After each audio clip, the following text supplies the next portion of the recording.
Yo, dinig! Yo!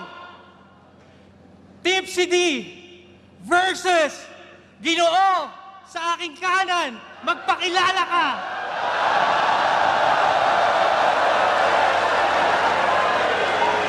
Sino nga ba to? God damn it! Baliktaran! Ayos balik pinanggalingan. Mukhang kay Phoebe walang pinatunguhan. Dito nanliligaw ka ata. Teka, akala ko ba nakikinig? Sabi ko, walang pinatunguhan, balik pinanggalingan, damit baliktaran, naliligaw ka ata!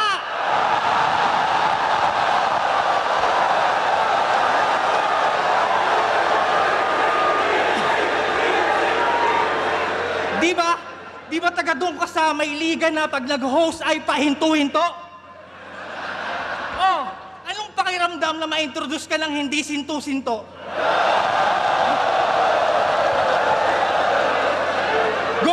Ghostwriter ka raw sa kabilang liga.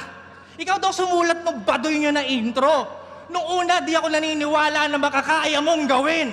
Hanggang sa naisip ko, yung let's go pangil, let's go, ay let's go pangil, let's go, kahit pabalik na rin!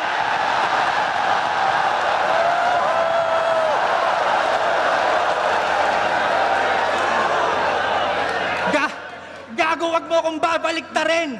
Ipinagsigawan pang inatrasan ko siya sa harap ng mga tao na para bang ako pa ang hindi pa nakakaranas ng talo. Di ba? Bakit ako aatras? Hindi naman ako undefeated. Wala rin akong title. Kita nyo ba yung difference? Sinungaling, mas may bayag pa sa'yo nung undefeated si Sequence.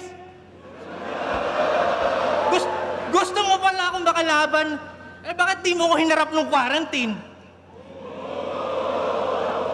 Ngipin sa ito, gusto, ngipin tipsy, ayaw.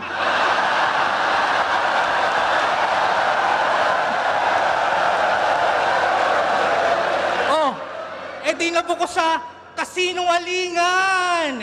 Kung sa bagay, pandemic nga pala, pag may corona, inaalagaan. Tapos, sinabihan mo pa si Apex na pagkasuntok, tatakbo siya ka mga asar. Gago, pati sa pagbibintang, baliktaran, kaya sarili ang sapul. Bakit nung kinall out mo ko kay Sayad, bigla kang nagtago sa Liga ng Gasol? O ngayon, nandito na ako sa harap mo, ano?